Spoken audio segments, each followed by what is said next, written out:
আজ থেকে 8 বছর আগে যখন মোদিজি ক্ষমতা আসেনি 2014 সালে পেট্রোলের দাম কত ছিল? 55 টাকা।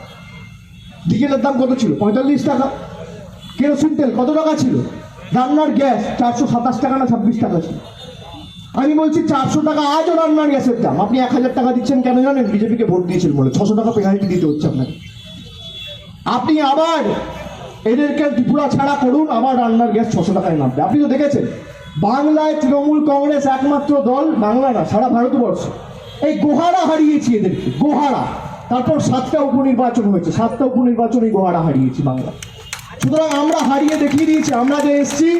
তৃণমূল কংগ্রেসের কোনো লক্ষ্য নেই ত্রিপুরার মানুষের জন্য লড়াই করার জন্য। এই ঝান্ডাটা যাতে আপনারা শ্মশানমানে কাঁধে নিয়ে মুষ্টিবদ্ধ হাতে আবেগ নিয়ে তৃণমূল কংগ্রেস জিন্দাবাদের ধ্বনি এবং মমতা বন্দ্যোপাধ্যায় জিন্দাবাদের জয়ধ্বনি দিয়ে ত্রিপুরায় পরিবর্তন আনতে পারেন, সেই জন্য তৃণমূল কংগ্রেস ত্রিপুরায় প্রবেশ করেছে।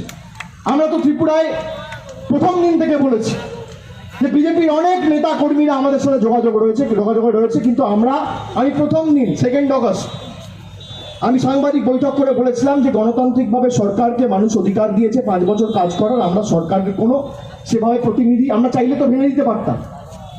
বাংলায় যদি আমি দরজা খুলি দরজা উঠে যাবে, অনুবীক্ষণ যন্ত্র দিয়ে দেখা যাবে না। বিজেপি তো বড় বড় ভাষণ দেয় না যে আমরা এত বড় দল, আমরা অত বড় দল, আমরা এই করব, আমরা তাই করব, আমাদের 50 কোটি মেম্বার, আমাদের 40 কোটি মেম্বার। তাহলে একটা ছোট দলের কাছে বারবার হাঁটতে হচ্ছে কেন? আমি আপনাদের অনুরোধ করব যে মমতা বন্দ্যোপাধ্যায় একমাত্র এদের সঠিক জায়গাটা দেখিয়েছে। এবং বাংলায় হেরেছে বলে 2বার পেট্রোলের দাম কমেছে। বাংলায় হেরেছে বলে তৃণমূল কংগ্রেস ত্রিপুরার মাটিতে পা রেখেছে বলে মুখ্যমন্ত্রী বাধ্য হয়েছে পরিবর্তন করতে। আর 2022-এ মুখ্যমন্ত্রী বদলেছে, 2023-এ সরকার পাল্টাবে। আপনি লিখে রাখুন। আমি বলেছিলাম নভেম্বর মাসে এসে, আমি তো ডিসেম্বরেও এসেছিলাম, নভেম্বরেও এসেছিলাম, জানুয়ারিতে এসেছিলাম। তারপর 2 মাস একটু ব্যস্ত ছিলাম, আসতে পারিনি। আজকে এলাম 14 তারিখ, 14ই জুন, আবার 20 তারিখ আসছি। এবং আপনারা নিশ্চিত থাকুন, আমি যে বলেছি 15 দিন অন্তর অন্তর আসবো, আমার শরীরের শেষ রক্তবিন্দু পর্যন্ত মাথা নত করবো না। ত্রিপুরায় পরিবর্তন হবে, এ নিয়ে কোনো দ্বিমত নেই। আমি তো বলেছিলাম নভেম্বর মাসে যে বিপ্লব বাবু আপনার বিদায় ঘন্টা বেজে গেছে। কি হলো? 1 মাস আগে টাটা বাই বাই, খেলা শেষ। নৌকায় তো ফুটো ধরে গেছে, এখন নৌকার চালক পাল্টাচ্ছে। আরে নৌকা ডুবতে চলেছে, চালক পাল্টে কি হবে? আপনার কাপড় ছিঁড়ে গেছে, আপনি তাপ্পি দিয়ে কদিন চালাবেন? আপনি চালাতে পারবেন না। এখন বিপ্লব দেবের জায়গায় নতুন বুলির পাঁঠা কাকে করেছে? ডক্টর মানিক সাহা। 2 জন ডাক্তার প্রার্থী হয়েছে। আগরতলা বিধানসভা কেন্দ্র থেকে একজন ডাক্তার লড়ছে, বড়দোয়ালি বিধানসভা কেন্দ্র থেকে আরেকজন ডাক্তার লড়ছে। তাহলে ত্রিপুরার স্বাস্থ্য ব্যবস্থায় এই দুরবস্থা কেন? এই জরাজীর্ণ পরিবেশ কেন? পাশেই তো মেডিকেল কলেজ। লোককে চিকিৎসা করাতে কলকাতায় যেতে হয় কেন? ডবল ইঞ্জিন সরকার কি করছে? 1 ঘন্টা রাস্তা হলে ত্রিপুরার রাস্তা পুরীর সমুদ্র সৈকতে পরিণত হচ্ছে। 1 ঘন্টা 2 ঘন্টার বৃষ্টিতে এই ডবল ইঞ্জিন সরকার। আজকে স্বাস্থ্য পরিষেবার এই দুরবস্থা কেন? 50% লোক নিয়ে, 50% ডাক্তার হোক বা স্বাস্থ্য স্টাফ যারা রয়েছে তাদেরকে নিয়ে আপনারা হাসপাতালগুলো চালাচ্ছেন। 4 বছর ধরে কোনো নিয়োগ নেই কেন? মানিকবাবু জবাব দেবেন? পুরনো মানিকবাবুও জবাব দিতে পারবে না, নতুন মানিকবাবুও জবাব দিতে পারবে। তার জন্য তৃণমূল যা সহযোগিতা দেওয়ার তৃণমূল কংগ্রেস দেবে। যেখানে যখন দরকার তৃণমূল কংগ্রেসের কর্মী সমর্থকরা আপনাদের পাশে থাকবে। কিন্তু লড়াই আপনাকে লড়তে হবে। এদের একমাত্র এই যে করোনা তো ভাইরাস, ভ্যাকসিনের নাম কি? কোভিডশিল্ড। বিজেপি যদি ভাইরাস হয়, ভ্যাকসিনের নাম তৃণমূল। আর কোনো ভ্যাকসিন নেই, কোনো ভ্যাকসিন নেই। কংগ্রেসকে ভোট দিয়ে, সিপিএমকে ভোট দিয়ে ভোট নষ্ট করবেন না। আমি আপনাদের আবার বলছি, এই যে 2 জন প্রার্থী সঙ্গীতা বন্দ্যোপাধ্যায়, পান্না দেব, আমি আপনাদের কথা দিয়ে যাচ্ছি, এদেরকে ভোট দেওয়া মানে সরাসরি মমতা ব্যানার্জিকে ভোট দেওয়া। এই 2 জনকে ভোট দিন। বিজেপির দুয়ারে গুন্ডা মডেল ভেঙে যাতে আগামী দিন আমরা দুয়ারে সরকার মডেল প্রতিষ্ঠা করতে পারি। যারা বাইক বাহিনী নিয়ে তাণ্ডব করে বেড়াচ্ছে, লাইনে লাগিয়ে আপনার পায়ে হাত ধরে যদি ফর্ম ফিল আপ না করাতে পারাই দুয়ারি সরকারের, আমার নাম অভিষেক বন্দ্যোপাধ্যায়, আমি কথা দিই। এটাই তো পরিবর্তন। এই পরিবর্তন বাংলার মানুষ চেয়েছিল, এই পরিবর্তন ত্রিপুরার মানুষ চাইছে। এই পরিবর্তনই আমাদের আনতে হবে। এবং আমি আপনাদের কথা দিচ্ছি, ভোট মমতা বন্দ্যোপাধ্যায়কে দিন এবং খুঁটি পুজোটা যেন 23 তারিখ হয়, বিসর্জনটা 2023 ফেব্রুয়ারি মাসে হবে। 2023 আসল লড়াই তো আমরা লড়বো সর্বশক্তি দিয়ে। প্রত্যেকটা আসনে 1 ছটাক জমি তৃণমূল কংগ্রেস ছাড়বে না। কিন্তু এই 4টে যে উপনির্বাচন, আগরতলা, বর্দোয়ালি, সুরমা, যুবরাজনগর, 4টেতেই আপনারা নিজেদের ভোটাধিকার প্রয়োগ করে তৃণমূল কংগ্রেসের হাত শক্তিশালী করুন, তৃণমূল কংগ্রেস প্রার্থীদের জেতান। প্রার্থী আবার আমি বলছি, পান্না দেব নয় বা সঙ্গীতা বন্দ্যোপাধ্যায় নয়, প্রার্থী মমতা বন্দ্যোপাধ্যায়। এতদিন কেন পাল্টাওনি? 2018 ক্ষমতায় এসছো, 18 মুখ্যমন্ত্রী পাল্টাওনি, 19-এ পাল্টাওনি, 20-তে পাল্টাওনি, 21-এ পাল্টাওনি, হঠাৎ করে 22-এ কি এত জ্বালা হলো? কেননা তৃণমূল কংগ্রেস পিছনে পড়ে গেছে। আর আমাদের দলটা অন্য দল, থমকে চমকে লাভ নেই। আমি এখানে আসবো, আমাকে কালকে সিবিআই আমার স্ত্রীকে চিঠি দিয়েছে, আমার বাড়িতে গিয়ে জিজ্ঞাসাবাদ করো, যাতে আমি এখানে না আসতে পারি। কালকে এই আগরতলায় ঢিল মারছে, পাটকেল মারছে, পাথর মারছে, একদিকে পাথর মারছে আর একদিকে সিবিআই আর ডিবি। আরে কাঁচকলা, তোমার ক্ষমতা থাকলে তুমি করে দেখাও, গলা কেটে দিলে মাথা মতো করবে। কি ভাবো অন্য দল যে একবার চিমটি কাটবে, থমকাবে, চমকাবে আর তৃণমূল কংগ্রেস ঘরে ঢুকে যাবে? তৃণমূল কংগ্রেস যখন ঢুকেছে তোমাকে রাজ্য ছাড়া করে ছাড়বে। তার জন্য যা করণীয়, মানুষের আশীর্বাদ যদি আমাদের সাথে থাকে, আমি আপনাদের কথা দিচ্ছি, আপনারা ভয় পাবেন না। দুয়ারে গুন্ডা নয়, দুয়ারে সরকার মডেল প্রতিষ্ঠা করতে হবে। আমি আবার বলছি, বাংলায় কন্যাশ্রী হলে ত্রিপুরায় কন্যাশ্রী হবে। আর ত্রিপুরাকে রিমোট কন্ট্রোল দিয়ে দিল্লি চালাবে না, ত্রিপুরাকে রিমোট কন্ট্রোল দিয়ে ত্রিপুরার মানুষ চালাবে। ত্রিপুরার 40 লক্ষ মাবাই বোনেরা চালাবে। একটা রাস্তা করতে গেলে দিল্লির পারমিশন নিতে হবে, যে প্রভু আদেশ দাও, যদি তুমি অনুমতি দাও তাহলে রাস্তার কাজটা শুরু করবে। একটা ইঞ্জিনিয়ারিং কলেজে ইট গাঁথতে গেলে আমাকে দিল্লির পারমিশন নিতে হবে। আপনারা এই সরকার চেয়েছিলেন? ত্রিপুরা আগামী দিন দিল্লির কাছে আত্মসমর্পণ করে বেঁচে থাকতে চায়? আমি জিজ্ঞেস করছি আপনাদের, বলুন মায়েরা ভাইয়েরা, আপনারা দিল্লির কাছে, গুজরাটের কাছে, মধ্যপ্রদেশের কাছে আত্মসমর্পণ করে বেঁচে থাকতে চান? না আপনারা শোষণ মানে বেঁচে থাকতে চান? শোষণ মানে না আত্মসমর্পণ করে? কি করে? মেরুদণ্ড বিক্রি করে না মেরুদণ্ড সোজা করে? ত্রিপুরার মানুষকে ঠিক করতে হবে।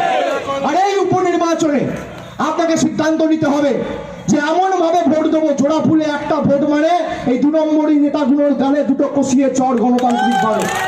যারা মিথ্যা প্রতিশ্রুতি দিয়ে আপনাকে বলেছিল আচ্ছা দিন আসবে, 15 লাখ টাকা দেবো, বছরে 2 কোটি বেকারের চাকরি দেবো, নোটবন্দি করে কালো টাকা ধ্বংস করব।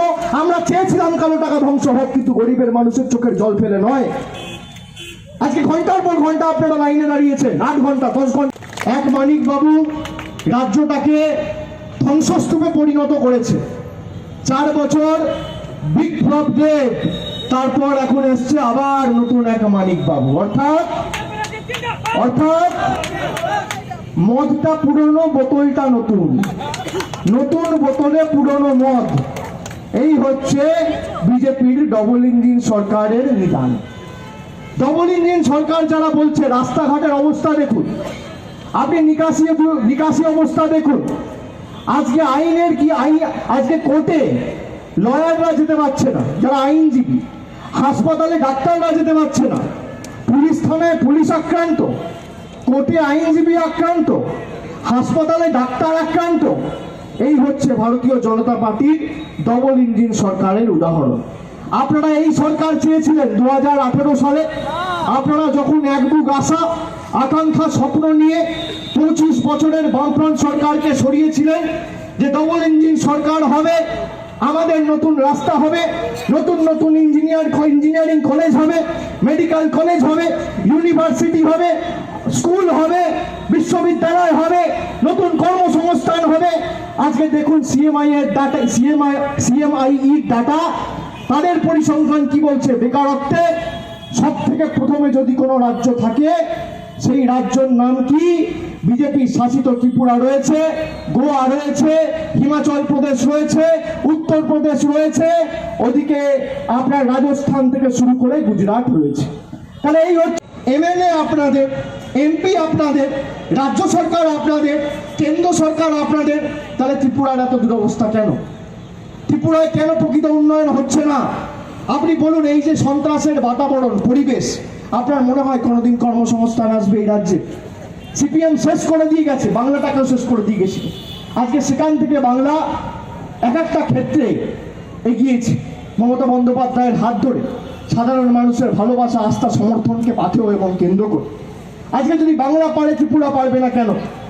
কেন বাংলায় ত্রিপুরার মানুষকে স্বাস্থ্যের জন্য, শিক্ষার জন্য বা পর্যটনের জন্য বারবার যেতে হবে? কেন এখানে পরিবেশ পরিস্থিতি আপনারা তৈরি করতে পারেন না? মমতা বন্দ্যোপাধ্যায় যা বলে, কথা দিয়ে কথা রাখে। মমতা বন্দ্যোপাধ্যায় বলেছিল যে আমি তৃতীয়বার মুখ্যমন্ত্রী হলে সবার বাড়িতে যে কটা গৃহকর্ত্রী আছে আমি হাতে, এসটি পরিবার হলে মাসে 1000 টাকা, জেনারেল পরিবার হলে 500 টাকার আমি অর্থনৈতিক সাহায্য তুলে দেবো। 3 মাসের মধ্যে করে দেখিয়েছে। আরে আমরা যা কথা দিই, কথা রাখি, আর তোমরা কথা দাও, তারপর টাটা বাই বাই হাওয়া, আর খুঁজে পাওয়া যায় না নির্বাচনের পর। এটাই তো পার্থক্য। তৃণমূল কংগ্রেস হচ্ছে হাই কোয়ালিটি ডিভিডি। কেন বললাম? আপনি ডিভিডি প্লেয়ারে দেবেন, চোখে দেখতেও পাবেন, কানে শুনতেও পাবেন।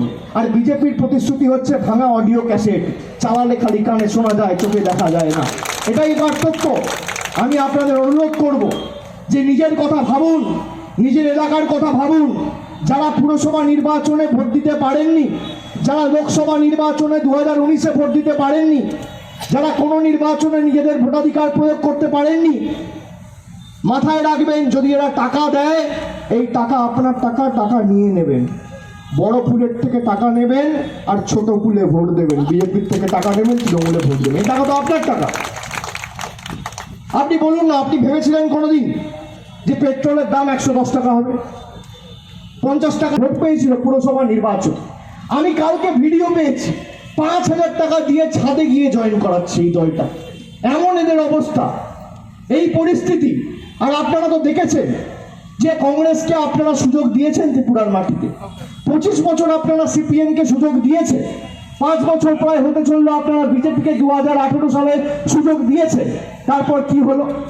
বিভাজনমূলক রাজনীতি, দেশটাকে ভাগ করা, সমাজটাকে ভাগ করা, রাজ্যটাকে আগুন জ্বালিয়ে রাজ্যে অশান্তির একটা বাতাবরণ, পরিবেশ তৈরি করা।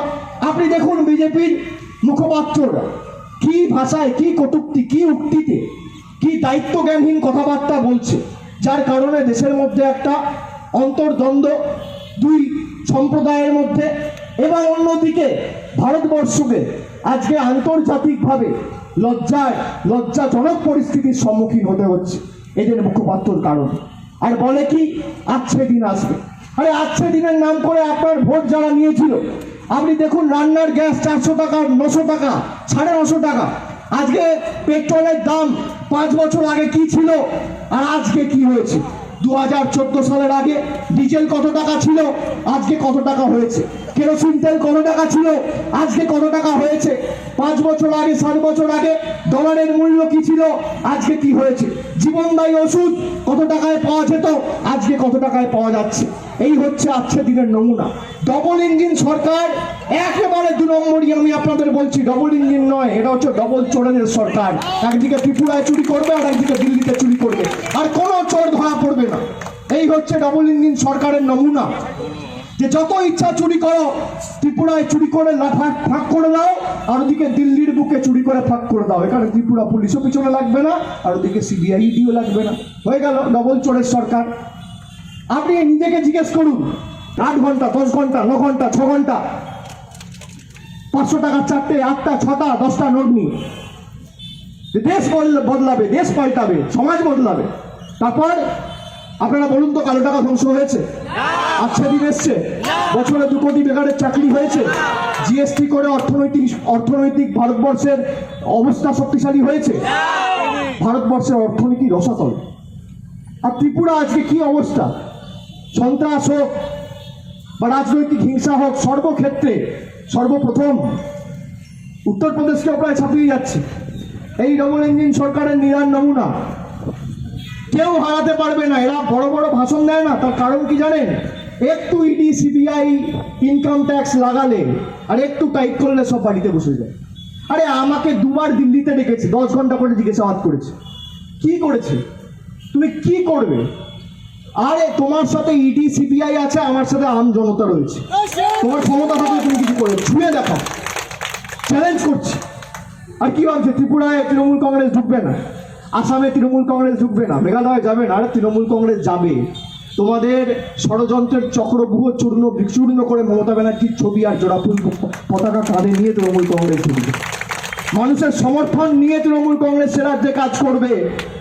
এবং তোমরা যে যে রাজ্যে গণতন্ত্রকে ভুলণ্ঠিত করেছো, গণতন্ত্র আবার যাতে স্বাভাবিক হয় এবং রাজ্যের সচল অবস্থা ফিরে আসে, তৃণমূল কংগ্রেস জীবন দিয়ে সে রাজ্যে কাজ করবে বিজেপিকে প্রতিহত করতে, বিজেপিকে রাজ্য সেরা করতে। এই নিয়ে কোনো দ্বিধা নেই। আমরা মাথা নত করবো না। মমতা বন্দ্যোপাধ্যায়ের আদর্শে অনুপ্রেরণায় আমরা উৎসর্গীকৃত এবং উদ্বুদ্ধ। মাথায় রাখবেন, আমরা মমতা ব্যানার্জির সৈনিক। আমরা ফেসবুকে টুইটারে পার্টি করি না, আম জনতার পাশে থেকে পার্টি করি। আমার গাড়ি ভাঙা হয়েছে, সায়নীর উপর আক্রমণ হয়েছে, সুস্মিতার উপর আক্রমণ হয়েছে, সুবলদার 3 মার গাড়ি ভেঙে দেওয়া হয়েছে, বাড়িতে পাথর মেরে র্যানসাক করা হয়েছে। কোনো কর্মী সমর্থক বাদ নেই আমাদের। ত্রিপুরায় এসছে, রক্তাক্ত হয়ে ফেরত নিয়ে গেছি। কলকাতায় নিয়ে গিয়ে চিকিৎসা করেছি, 1 ইঞ্চি জমি ছাড়েনি। আগামী 8 মাস 1 ইঞ্চি 1 ছটাক জমি অভিষেক বন্দ্যোপাধ্যায় ছাড়বে না, আপনাদের কথা দিয়ে যাচ্ছি। কিন্তু আগামী দিন এই লড়াইটা তৃণমূলের লড়াই নয়, এই লড়াইটা ত্রিপুরার মানুষের আপামর জনসাধারণের লড়াই। মডেলের জায়গায় আগামী বছর অর্থাৎ 6 মাস 7 মাস পর, ফেব্রুয়ারি মাসে নির্বাচনের পর যখন উন্নয়নমূলক গণতান্ত্রিক নতুন সরকার প্রতিষ্ঠা হবে ত্রিপুরার মাটিতে, সেই সরকার দুয়ারে গুন্ডা মডেল না, দুয়ারে সরকার মডেল প্রতিষ্ঠা করবে ত্রিপুরার আপামর জনসাধারণের জন্য। যারা বাইক বাহিনী নিয়ে ঘুরে তাণ্ডব করছে, কালকেও আমাদের মিছিলের উপর, মিটিংয়ের উপর, কর্মসূচির উপর আক্রমণ করা হয়েছে। আর যখনই আমি আসি শুনি, এরা শুনতে পায় যে অভিষেক বন্দ্যোপাধ্যায় আসবে, ব্যাস শুরু হয়ে যায় উপদ্রব। এত কিসের ভয়? আপনারা তো এত বড় রাজনৈতিক দল, এত অর্থবল, এত এজেন্সি, এত সদস্য, এত শক্তি, তাহলে তৃণমূল কংগ্রেসকে এত ভয় কেন? তৃণমূল কংগ্রেস তো ছোট দল, তৃণমূল কংগ্রেস তো গরিবের দল, শ্রমিকের দল, এসসি এসটি ওবিসি খেটে খাওয়া মানুষ, শ্রমিক, কৃষক, ছাত্র, যুবর দল। তৃণমূল কংগ্রেসকে এত ভয় কেন?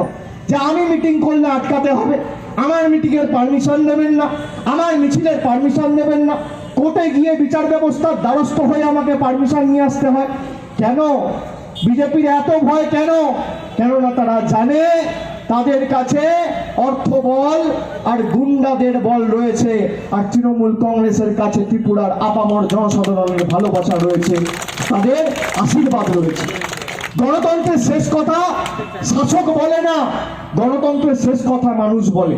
এই যে যারা দাঁড়িয়ে মিটিং শুনছেন, আপনারা যদি কথা দেন যে 1000 বাধা বিপত্তি প্রতিকূলতা আসুক, আমরা আগামী 23 তারিখ যত বাধা বিপত্তি আসুক পেরিয়ে নিজের ভোট নিজে দেবো, আপনি দেখবেন এদের জামানত বাজেয়াপ্ত হবে। গণতন্ত্রের শেষ কথা মানুষ বলে। আর যারা কংগ্রেসের হয়ে দাঁড়িয়েছে, এই দলটা সম্পর্কে বেশি কিছু আমি বলবো না, তার কারণ কংগ্রেসের কি দুরবস্থা ত্রিপুরাতে। দূরেছিলাম, আবহাওয়াটা অন্য ছিল, আমি ভয় পাচ্ছিলাম বৃষ্টি এসে মিটিংটা বা র্যালিটা ভেঙে না যায়। কিন্তু একটু একটু বৃষ্টি হলে তৃণমূল কংগ্রেসের এটা শুভ লক্ষণ। আমাদের যে কোনো কাজে, শুভ কাজে একটু বৃষ্টি হয়। সুতরাং আজকের এই র্যালি শুরু করার আগে বা বিশাল পদযাত্রা শুরু করার আগে যে শুভ লক্ষণ আমরা উপলব্ধি করেছি, এবং সর্বোপরি 5-5.5 কিলোমিটার লম্বা রাস্তা, একদম 12টার সময় আমরা মিছিল শুরু করেছি। কাঠ ফাটা রোদ উপেক্ষা করে যে সংখ্যায় মানুষ, নিশ্চিতভাবে আমাদের কর্মী, সমর্থক, সৈনিকেরা, শুভানুদ্দায়ীরা রাস্তায় পায়ে পা মিলিয়েছেন আমাদের সাথে এই পদযাত্রায়। কিন্তু বাড়ি থেকে বেরিয়ে, দোকান থেকে বেরিয়ে, বারান্দা থেকে বেরিয়ে, ছাদ থেকে উঁকি দিয়ে যেভাবে মানুষ আমাদের আশীর্বাদ করেছে, যেভাবে আমাদের ভালোবাসায় আবদ্ধ করেছেন, আমি ত্রিপুরাবাসীর কাছে নতমস্তকে আমার নমস্কার, প্রণাম, কৃতজ্ঞতা জানাই, এবং আমি আপনাদের কাছে চিরকৃতজ্ঞ এই অল্প সময়ের মধ্যে, বিশেষ করে 10 মাসের মধ্যে, যে ভালোবাসা ঋণে আপনারা আমাদেরকে আবদ্ধ করেছেন, তৃণমূল কংগ্রেসের প্রত্যেকটা কর্মী সমর্থক ত্রিপুরার আপামর জনসাধারণের কাছে ঋণী হয়ে থাকবে। আপনারা জানেন, আমরা অগস্ট মাসে আমাদের কর্মসূচি ত্রিপুরার মাটিতে শুরু করেছিলাম। প্রথম দিন মা ত্রিপুরেশ্বরীর মন্দিরে গিয়ে তার আশীর্বাদ নিয়ে আমি ত্রিপুরায় মমতা বন্দ্যোপাধ্যায়ের ছবি, জোড়াফুলের পতাকা, তার আদর্শ এবং সর্বোপরি এই তমসাচ্ছন্ন ত্রিপুরায় উন্নয়নের সূর্যোদয় যাতে ঘটাতে পারি, ত্রিপুরার আপামর জনসাধারণকে সামনে রেখে আমরা যাত্রা শুরু করেছিলাম 2 আগস্ট। প্রায় 10 মাস অতিক্রম হয়েছে এবং আপনারা দেখেছেন যত দিন গেছে বিজেপি তত ভীত সন্ত্রস্ত হয়েছে। তাহলে এই হচ্ছে ডবল ইঞ্জিন সরকারের নমুনা। আচ্ছা, আমি পরিসংখ্যান দিচ্ছি না, কেন্দ্রীয় স্বরাষ্ট্র মন্ত্রকের অধীনে থাকা এই সিআরপির তথ্য পরিসংখ্যান কি বলছে, যে উত্তর পূর্ব ভারতে সব থেকে বেশি রাজনৈতিক সন্ত্রাস আর সব থেকে বেশি অপরাধমূলক ঘটনা যদি কোনো রকম কোনো রাজ্যে ঘটে থাকে, সেই রাজ্যটার নাম ত্রিপুরা। ত্রিপুরা বারবার শিরোনামে উঠে এসছে, কিন্তু অন্য খবরে, ভালো খবরের জন্য নয়। অন্যদিকে একদিকে আপনি দেখুন কি অবস্থা হয়েছিল 1 মাস আগে। উপমুখ্যমন্ত্রীর সুপুত্র কি তাণ্ডব চালিয়েছিল আগরতলা হোটেলে। এরা কি ভেবেছে যে যা পারবো তাই করবো, মানুষের ভোট নিয়ে লুটপাট করে একটা মানুষকে পুরসভা নির্বাচনে নিজেদের গণতান্ত্রিক ভাবে ভোটাধিকার প্রয়োগ করতে দিতে দেয়নি। আপনারা ভোটে গেছেন, আপনারা পুলিশ স্টেশনে গেছেন, আপনারা নিজের ভোট নিজে দিতে চেয়েছিলেন, কিন্তু দুয়ারে গুন্ডা মডেল আপনাদের আটকেছে। এই ভোটে সাহস করে বুথে গিয়ে ভোটটা দিতে হবে। এই লড়াই শুধুমাত্র তৃণমূল বনাম বিজেপি নয়, এই লড়াই ত্রিপুরার মানুষ বনাম বিজেপির লড়াই। আর তৃণমূল কংগ্রেস শেষ রক্তবিন্দু দিয়ে আপনাদের পাশে আছে। আজকে যে সংখ্যায় মানুষ আমাদের ভালোবাসা দিয়েছে, আমাদের কৃতজ্ঞতা, আশীর্বাদ, দোয়া, সমর্থনের ঋণে আবদ্ধ করেছে, শুধু এরা যদি ভোটাধিকার প্রয়োগ করতে পারে, 23 তারিখ ভোটে বোকাট্টা হয়ে যাবে ভারতীয় জনতা পার্টি। আমি দায়িত্ব নিয়ে বলতে